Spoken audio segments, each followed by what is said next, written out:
ابراہیم یہودی تھے؟ قرآن حکیم نے اسی کو سورہ بقرہ میں صاف کیا گیا. تم بڑے بے وقوف ہو. کہاں تو یہودیت جو زیادہ سے زیادہ حضرت موسیٰ علیہ السلام سے شروع ہوئی ہے کے وقت سے شروع ہوئی ہے، اور کہاں حضرت ابراہیم علیہ السلام جو بہت پہلے ان سے کئی سو سال پہلے ہوئے ہیں. تو تم کیسے بے وقوف ہو کہ جو تمہارے اس سلسلے سے کئی سو سال پہلے ہوئے ہیں تو ان کو وہی نام دے رہے ہو جو تمہارا نام ہے. قرآن حکیم نے کہا کہ ما کان ابراہیم یہودیا ولا نصرانیا ولکن کان حنیفا مسلما وما کان من المشرکین. ابراہیم نہ تو یہودی تھے نہ نصرانی تھے، وہ تو دین حنیفی پر قائم تھے اور نہ وہ مشرک تھے، ان میں سے کچھ بھی نہیں تھا. تو یہاں ان دونوں گروہوں کو، مشرکین عرب اور یہودیوں کو، آخر میں صاف طور پر کہا جا رہا ہے تمہارا یہ سمجھنا اور دعویٰ کرنا کہ تم طریقہ ابراہیمی پر ہو بالکل غلط ہے. کچھ چیزیں اگر تمہارے پاس دین ابراہیمی کی ہوں تو اس کے ہرگز یہ معنی نہیں کہ تم طریقہ ابراہیمی پر ہو. بنیاد سے جب تم ہٹ گئے، پرنسپل تمہارا وہ نہ رہا جو ان کا تھا، تو تم دین ابراہیمی پر نہیں. وہ کیا ہے پرنسپل، اس کو آگے بتائیں گے. پہلے فرماتے ہیں کہ ان ابراہیم کان امتا قانتا للہ حنیفا ولم یکن من المشرکین. سب سے بڑی بات تو یہ ہے کہ ابراہیم علیہ السلام بلا شبہ بڑے ہی عظیم صفات کے نبی تھے. ان کو ان کی ان اوصاف کو اور ان کمالات کو بتلانے کے واسطے یہاں ایک لفظ لائیں، وہ ہے امت. امت کا ترجمہ کیا ہے؟ جماعت، ملت، قوم، کچھ بھی آپ اس کا ترجمہ کریں. قوم جب کوئی بنتی ہے تو ظاہر ہے کہ اس میں مختلف لوگ مختلف کمالات رکھتے ہیں. سمجھ میں آیا؟ تھوڑی دیر کے لیے مان لیجئے ہماری کمیونٹی ہے، ان میں کچھ لوگ جو ہیں ڈاکٹر ہیں، تو کچھ لوگ انجینئر ہیں، تو کچھ لوگ حافظ ہیں، تو کچھ لوگ عالم ہیں، تو کچھ لوگ عبادت گزار ہیں، کچھ متقی پرہیزگار ہیں. مختلف اوصاف ہیں. سمجھ میں آیا نہیں؟ پورے ایک فرد کے اندر نہیں ہے، مگر وہ پوری کمیونٹی میں یہ کمالات بکھرے ہوئے ہیں. کان امتن کے معنی یہ ہیں کہ ابراہیم علیہ الصلاۃ والسلام تنہا ایک امت تھے، یعنی وہ کمالات کہ جو پوری قوم میں منتشر ہوتے ہیں وہ سارے کمالات ایک فرد کے اندر جمع تھے. تو کان امتن اس طرح ابراہیم علیہ الصلاۃ والسلام کی صفات کمالیہ کو بتلانے کے واسطے ایک بہترین لفظ ہے کان امتن. جو آپ بھی کہا کرتے ہیں صاحب فلاں صاحب نے تو اتنا کام کیا کہ پوری ایک جماعت سے نہیں ہو سکتا. کیا مطلب؟ کہ جماعت مل کر کے اپنی ساری توانائی کو، انرجی کو، وسائل کو، ذرائع کو، صلاحیتوں کو جب استعمال کرتے ہیں تب کہیں جا کر اتنا کام ہوتا ہے. آپ کہتے ہیں صاحب فلاں ایک عالم نے تو اتنی کتابیں لکھ دی، اتنا علمی کام کیا کہ اکیڈمیاں نہیں کر سکتی. سمجھ میں آیا؟ ٹھیک اسی سینس میں فرمایا کان امتن، وہ ایک امت قانتن، اور اس کی خصوصیت یہ تھی کہ ان سارے کمالات میں اللہ ہی کی طرف اس کی توجہ تھی. عبادت گزار، متواضع، خاکسار، یہ ساری چیزیں لفظ قانت کے اندر آ گئے. قنوت کہتے ہیں خشوع، خضوع اور اللہ کی طرف توجہ تام کو، اس کو قنوت کہتے ہیں. قانتن اسی میں کہ اللہ کی طرف پوری طور پر توجہ کرنے والا تھا. قانتن للہ حنیفا. حنیفن اس کے ساتھ مزید تصریح کے واسطے حنیفن کے معنی ہوتے ہیں کہ پورا کانشسنس، پوری توجہ ایک ہی طرف لگ جائے. یہ نہ ہو کچھ ادھر کچھ ادھر. سمجھ میں آیا؟ یہ دگدگا نہیں، ادھر بھی نظر ادھر بھی نظر، ادھر بھی ذہن ادھر بھی ذہن، نہیں، پوری یکسوئی کے ساتھ ایک ہی طرف لگ جانا، اس کو کہتے ہیں حنیفیت. تو اللہ کی طرف متوجہ تھا پوری یکسوئی کے ساتھ. ولم یکن من المشرکین. اب ظاہر بات ہے کہ خود بخود ہی سمجھ میں آ گیا کہ وہ اس کے وہاں شرک کا سوال ہی نہیں تھا. پھر مزید اس کو وضاحت فرماتے وہ مشرک نہیں تھا، ہرگز نہیں تھا. لم یکو، لم یکو کا ترجمہ ہوگا قطعا نہیں، ہرگز نہیں وہ مشرک تھا. تو اس سختی کے ساتھ خود اللہ سبحانہ و تعالی ان کی صفائی کر رہے ہیں. اور تیسری بات کیا تھی ان میں؟ شاکرا لانعمہ. تو پہلی بات سے تو خود ہی سمجھ میں آ گیا کہ تم لوگ بئی کفر و شرک اپنے آپ کو طریقہ ابراہیم پر کہہ رہے ہو، تمہارا منہ اٹھتا کیسے یہ بات کہنے کے لیے؟ آگے فرماتے ہیں شاکرا لانعمہ، اپنی رب کی نعمتوں کا شکر گزار تھا. تمہارے یہاں کیا ہو رہا ہے؟ رات دن کفر کرتے ہو، ناشکریاں کرتے ہو اللہ کی. ان ناشکریوں کے ساتھ تم طریقے ابراہیم پر کیسے ہو گئے؟ میں نے کہا تھا یہ ہے وہ پرنسپل. شکر کے مقابلے میں کفر ہے اور توحید کے مقابلے میں شرک ہے. سمجھا ہی نہیں بات. یہ شکر کے مقابلے میں کفر ہے. قرآن حکیم میں جگہ جگہ جہاں شکر کا حکم دیا ہے یا شکر کا تذکرہ ہے، وہاں اس کے اپوزٹ جو لفظ لائیں وہ ہے کفر. مثلا فاذکرونی اذکرکم واشکروا لی ولا تکفرون، مجھے یاد کرو میں تمہارا ذکر کروں گا اور میرا شکر ادا کرو، کفر نہ کرو. شکر کے مقابلے میں کفر ہے. جس نے اللہ کی نعمتوں کا انکار کر دیا، ناشکری کی اس نے، یہی کفر ہے. تو میں نے کہا کہ شکر کے مقابلے میں کفر اور توحید کے مقابلے میں شرک. تو بتلانا یہ ہے کہ ابراہیم علیہ السلام میں توحید بھی تھی، شکر بھی تھا. تمہارے اندر ان کے مقابلے میں شرک بھی ہے، کفر بھی ہے. اب تم کیسے ان کے طریقے پر ہوئے؟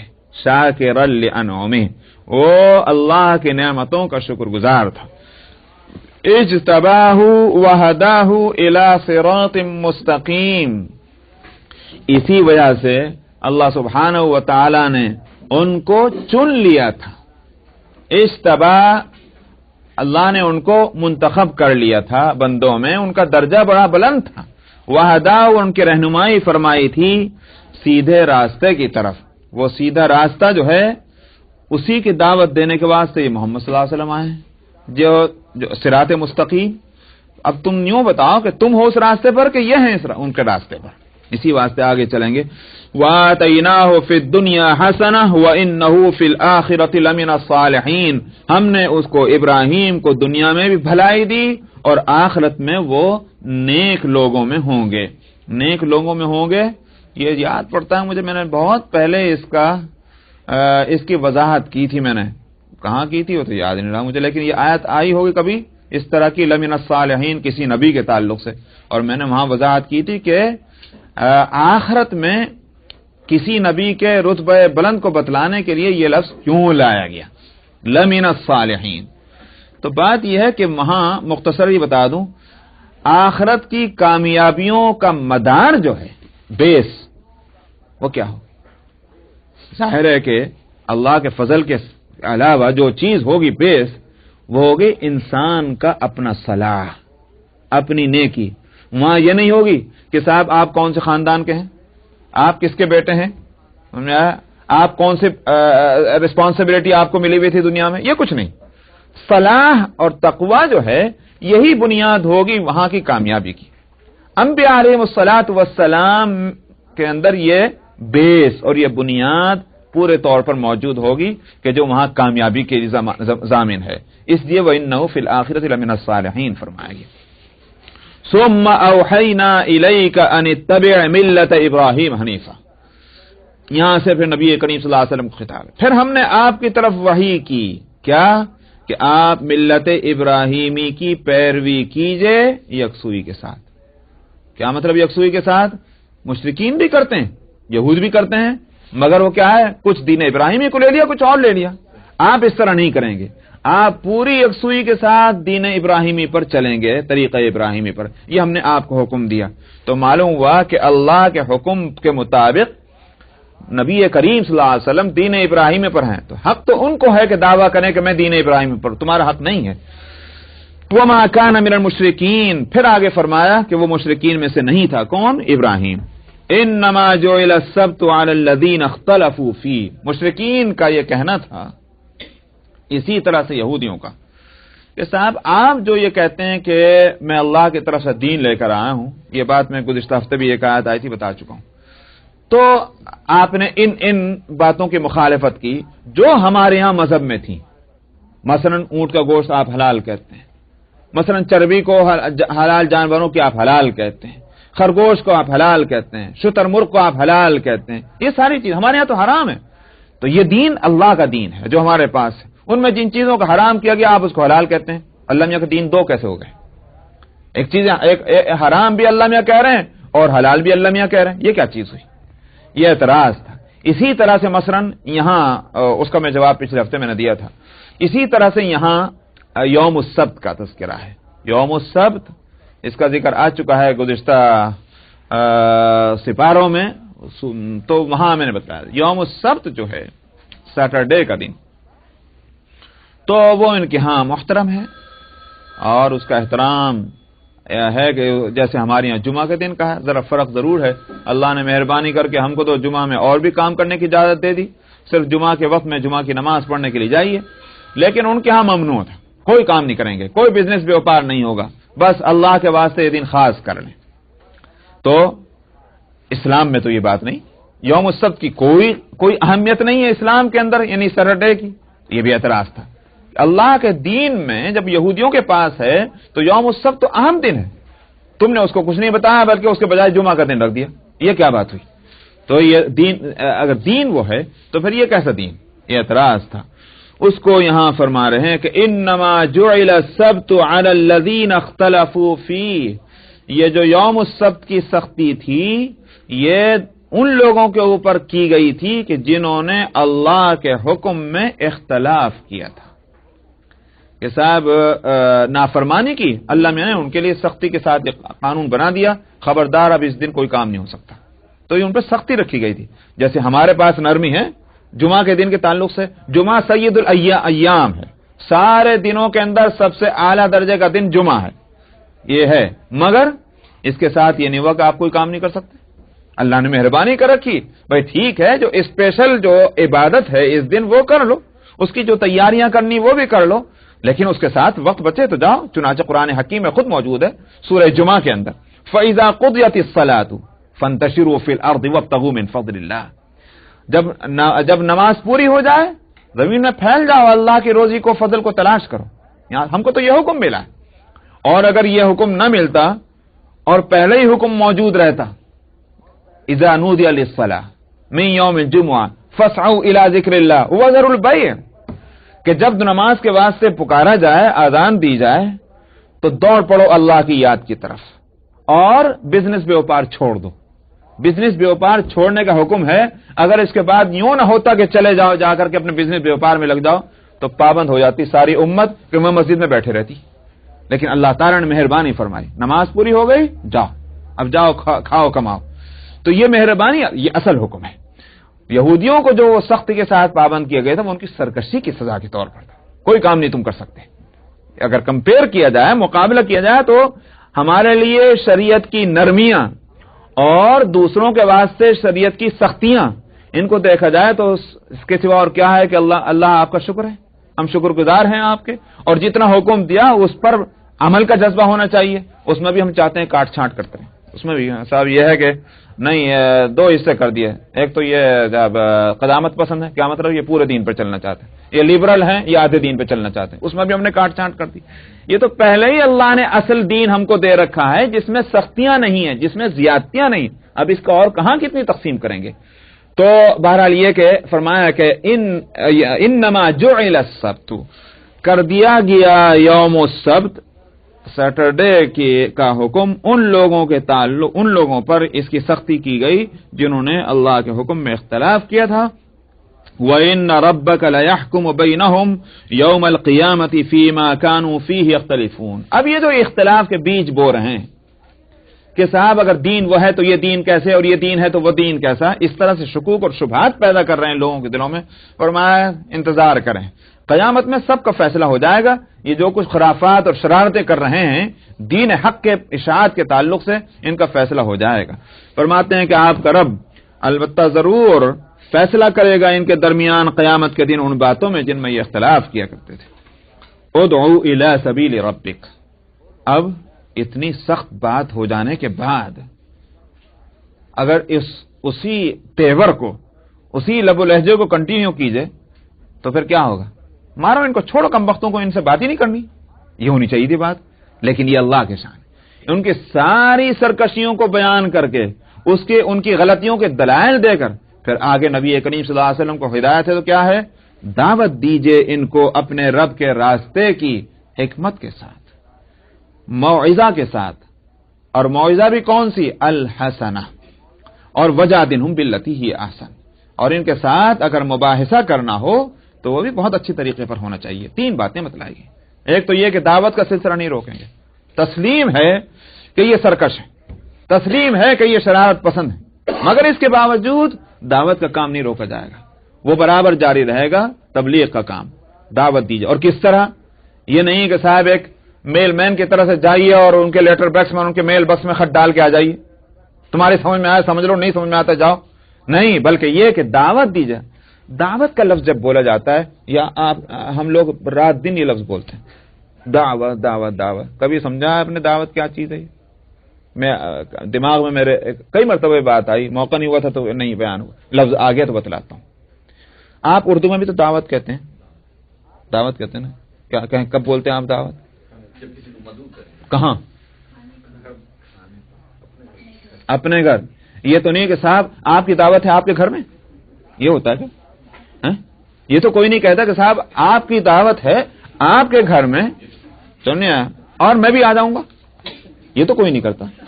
ہے یہی کہ صاحب آپ کی دعوت ہے ہمارے گھر میں. کیا مطلب ہوا؟ اس کے معنی یہ ہے کہ جس جگہ ہم ہیں اس جگہ آنے کی آپ کو دعوت دے رہے ہیں. سمجھ آ رہی نہیں بات؟ جب دین کی دعوت دی جاتی ہے تو کیا معنی؟ دین کی دعوت کے معنی یہ ہیں کہ دین کے جس جگہ پر ہم ہیں اس جگہ آنے کے لیے آپ کو دعوت دے رہے ہیں. اگر ہم بالکل ہی خالی ہوں, کچھ بھی ہمارے پاس نہ ہو, نہ ہمارا مکان, نہ ہمارے پاس کچن, نہ کھانے کی جگہ, نہ کھلانے کی جگہ, نہ کھانا, کس چیز کی دعوت دیں گے لوگ؟ اس واسطے دعویٰ کا کام کرنا ہے تو اس کے لیے لازمی طور پر پہلے اپنے کو ٹھیک کرنا ہے. جب تک ہماری اپنی پیش نہیں ہوگی کہیں کی دعوت دیں گے؟ یہ نہایت ضروری ہے. تو اس واسطے ادعو الی سبیل ربک, وجہ اس کی ہے کہ جب لفظ دعویٰ بولا جاتا ہے, دعوت, تو اس میں 3 چیزیں خود بخود جڑی ہوئی آتی ہیں اس کے ساتھ. ایک تو دعوت کہیں کی, جب آپ دعوت دیجئے کہیں گے تو کہیں کی دعوت تو ہوگی. دعویٰ ہونا چاہیے, یعنی وہ چیز جس کی دعوت دے رہے ہیں. ساتھ میں اسی کے ساتھ دعوت دینے والا, الداعی جس کو کہتے ہیں, وہ بھی خود بخود لگا آ گیا اس حکم کے ساتھ. اور مدعو جس کو دعوت دی جائے وہ بھی لگا آ گیا. اس کے معنی یہ ہوگا کہ ان تینوں چیزوں کی ہم کو رعایت کرنی ہے. مدعو کون ہے, داعی کون ہے, کیسا ہونا چاہیے داعی, پھر دعوت کس چیز کی دے رہے ہیں, ان ساری چیزوں کی رعایت لفظ دعوت میں خود بخود آ جاتی ہے اور وہ کرنی چاہیے ہم کو. فرمایا ادعو, دعوت دیجئے, الی سبیل ربک, اپنے رب کے راستے کی طرف. دیکھیے الی کا لفظ ہے, طرف کی نہیں, طرف کے معنی کیا ہے؟ ایک جگہ ہے, ایک سمت ہے جدھر آپ بلانا چاہ رہے ہیں. الی سبیل ربک بالحکمتی, حکمت کے ساتھ. حکمت کے معنی کیا ہے؟ یہ نہیں ہے کہ صاحب آپ نے نہ تو یوں سوچا کہ یہ شخص جو میرے سامنے بیٹھا ہوا ہے اس سے بات کس طرح کی جائے, یہ کچھ نہیں. یہ کس ذہن کا آدمی ہے, کس سائیکالوجی کا یہ آدمی ہے, کچھ نہیں. حکمت کے معنی یہی ہے کہ مخاطب جن کو دعوت دی جا رہی ہے ان کی پریشانیوں کو آپ دیکھیں, ان کی مجبوریوں کو دیکھیں, ان کی صلاحیتوں کو دیکھیں, اور پھر سوچ کر بات کریں کہ جو ان کو اپیل کرنے والی ہو. اگر آپ نے اندھدھن ایک بات کہہ دی اور جن پریشانیوں میں وہ گرفتار ہیں ان کے لیے اس دعوت کے اندر کوئی سامان تسلی و تشفی کا نہیں ہے, کہیں کو وہ آئیں گے؟ سمجھ میں آیا نہیں بات؟ مثال کے طور پر تھوڑی دیر کے لیے مان لیجئے کہ سوسائٹی اور معاشرے میں جو ظلم اور ستم ہے, ہندوستان کے ماحول میں آپ جائیں, ہندوستان کے ماحول میں اگر آپ جائیں اور وہاں جا کر کے آپ ان قوموں میں یا ان ذاتوں میں اور برادریوں میں جو کچلی جا رہی ہیں ظلم اور ستم سے, اگر آپ ان کو یوں نہ کہیں کہ تمہارے ظلم اور ستم سے ہمارا دل بھی دکھی ہے اور ہم یہ چاہتے ہیں کہ تم کو اس ظلم سے ہم نجات دیں, اس کے لیے راستہ یہ ہے, جب تک آپ یوں نہ کہیں گے بلکہ آپ ان کو اور اس کے اپوزٹ باتیں کہیں گے, کہاں سے ان پر اثر ہوگا ان باتوں کا؟ اس ملک کے اندر کالے اور گورے کا مسئلہ مثلا ابھی تک بھی ہے, وہ ختم تھوڑی ہوا ہے, ابھی تک بھی ہے.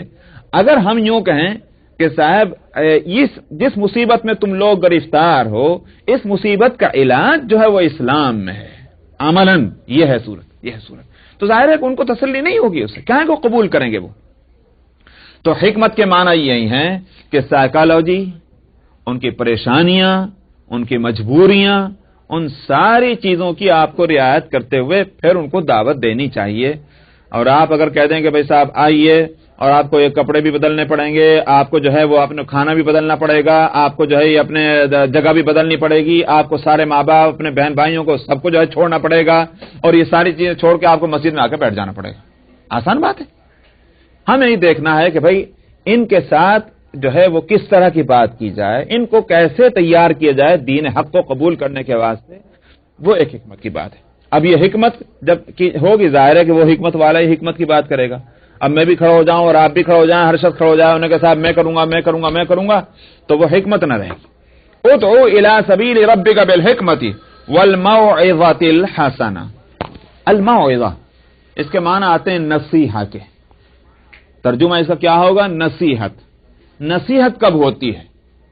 نصیحت جو ہے وہ اس کے لیے نہایت ضروری یہ ہے کہ دل آپ کا اس کی اس حالت پر دکھی ہو، اس کے بغیر آپ نصیحت نہیں کر سکتے۔ سمجھ میں؟ ایک گنہگار ہے، گنہگار کی اس گنہگاری پر آپ رنجیدہ ہوں، آپ کو افسوس ہو، آپ کو دکھ ہو، تب آپ کہیں جا کر نصیحت کریں گے۔ نبی کریم صلی اللہ علیہ وسلم، تمام انبیاء اور خاص طور پر نبی کریم صلی اللہ علیہ وسلم کی جو سیرت ہمارے سامنے ہے وہ یہ کہ آپ کتنا دکھ ہوتا تھا، آپ کو کتنا رنج ہوتا تھا ان گویا مکے والوں یا جو عرب کے اندر جو لوگ جن برائیوں کے اندر مبتلا تھے، ان برائیوں کو دیکھ دیکھ کر کے آپ یوں چاہتے تھے کہ اس میں ذرا دیر نہ لگے، منٹ بھر کے اندر میں ان کی زندگی کا اگر پلٹ سکتا ہوں تو پلٹ ڈالوں۔ ہوتا تھا نہیں ہوتا؟ یہ دل کے دکھی ہونے کی بات ہے۔ موعظہ الحسنہ، بہترین نصیحت وہی شخص کر سکتا ہے کہ جو پیشہ ور نہ ہو، خالی ایک بطور پیشہ ورانہ تقریریں نہ کرتا ہو، دعویٰ کا کام نہ کرتا ہو، واقعی اس کو ان ساری برائیوں سے اس کو تکلیف اور دکھ اور درد ہو، وہ کہیں جا کر موعظہ حسنہ کرے گا۔ تو اس لیے فرمایا دعوت دیجیے اپنے رب کے راستے کی، حکمت کے ساتھ، وزڈم کے ساتھ اور بہترین نصیحت کے ساتھ۔ وجادلہم باللتی ہی احسن۔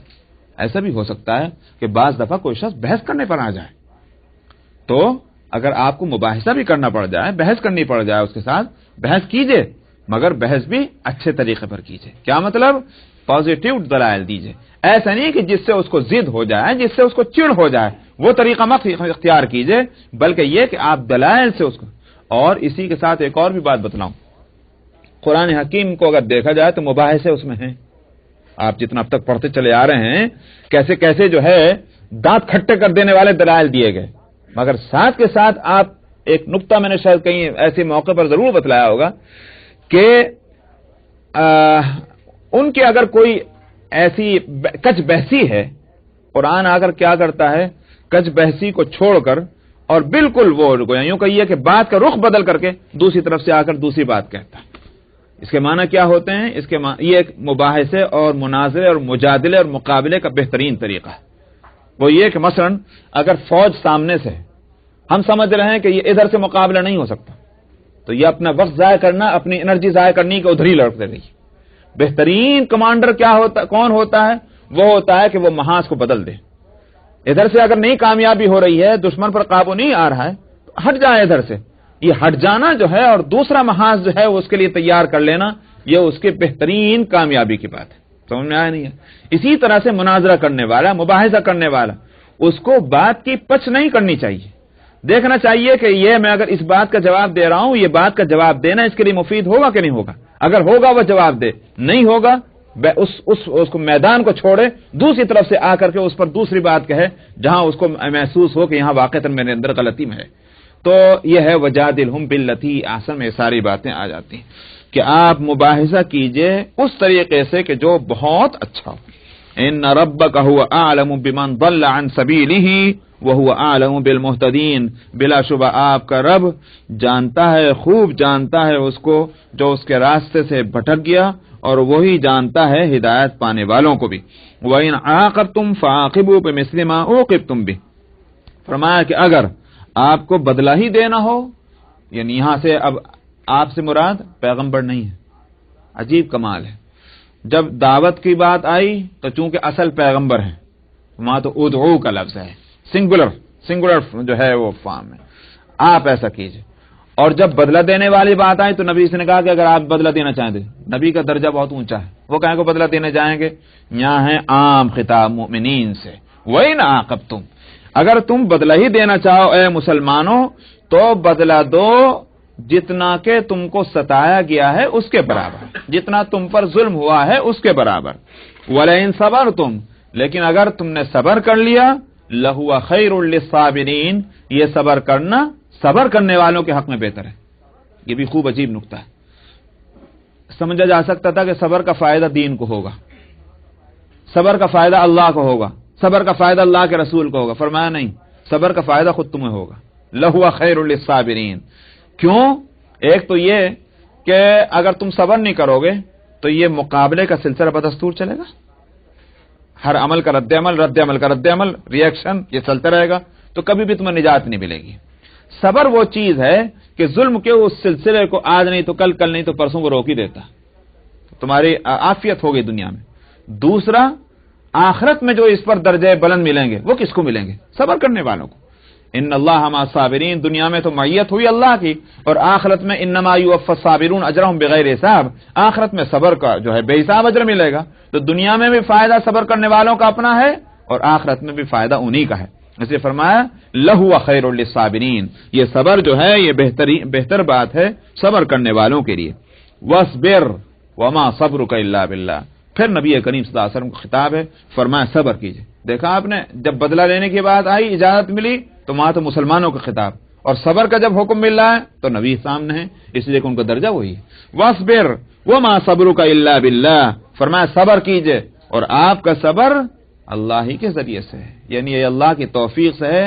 یہ صبر کا کہنے کو تو صبر بہت ہلکا لفظ ہے، مگر واقعہ یہ ہے کہ جب کرنے بیٹھے آدمی تو بڑا بھاری ہے۔ اللہ ہی جس کو توفیق دے دیں اور جس کے دل میں یہ خوبی پیدا کر دیں کہ وہ صبر کرے، وہی صبر کر سکتا ہے۔ اس لیے فرمایا وما صبرک الا باللہ، اور آپ کا صبر اللہ ہی کی وجہ سے ہے، اللہ کے مہربانی سے ہے۔ ولا تحزن علیہم ولا تک فی ضیق مما یمکرون، اور ان پر آپ غم نہ کریں اور نہ کسی طرح کی تنگی میں مبتلا ہوں ان باتوں کی وجہ سے جو یہ شرارتیں کرتے ہیں۔ ان اللہ مع الذین اتقوا والذین هم محسنون، اللہ تقوی کرنے والوں کے ساتھ ہیں، اور والذین هم محسنون، اور ان لوگوں کے ساتھ کہ جو نیکوکار ہیں، اللہ میاں ان کے ساتھ ہیں۔ لہذا جب اللہ کی معیت تم کو حاصل ہے تمہیں کیا ضرورت ہے گھبرانے کی اور پریشان ہونے کی۔ بسم اللہ الرحمن الرحیم۔ سبحان الذي أسرى بعبده ليلا من المسجد الحرام إلى المسجد الأقصى الذي باركنا حوله لنريه من آياتنا إنه هو السميع البصير۔ صدق الله العظيم۔ کوئی صاحب ذرا پانی لے آئیں کیا؟ ہاں اگر کوئی تکلیف کرنا، شکریہ۔ یہ سورۃ الاسراء ہے، اور اس کا دوسرا نام بنی اسرائیل بھی ہے۔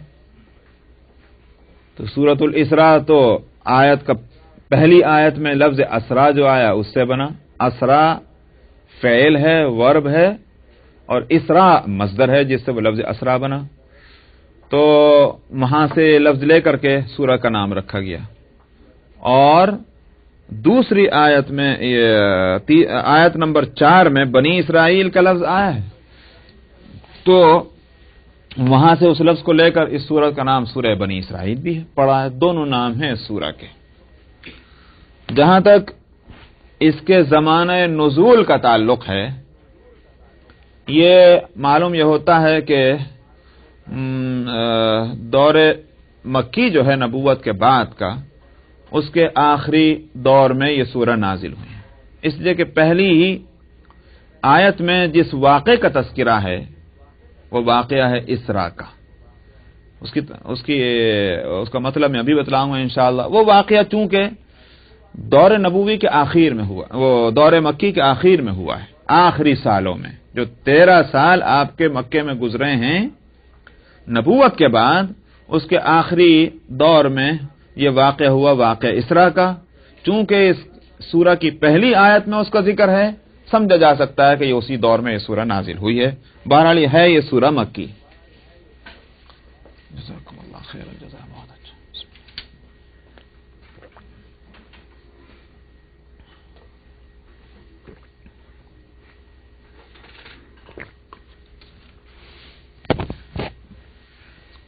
ترجمہ اس سورہ کا یہ ہے، اس آیت کا جس کی میں نے تلاوت کی، پاک ہے وہ ذات جو لے گیا اپنے بندوں کو رات کے ایک حصے میں مسجد حرام سے مسجد اقصی کی طرف، جس کی گرد و پیش کو ہم نے برکت دی ہے، بارکنا حولہ، تاکہ ہم اس کو اپنی آیتیں دکھلائیں، بلا شبہ وہی سننے والا دیکھنے والا ہے۔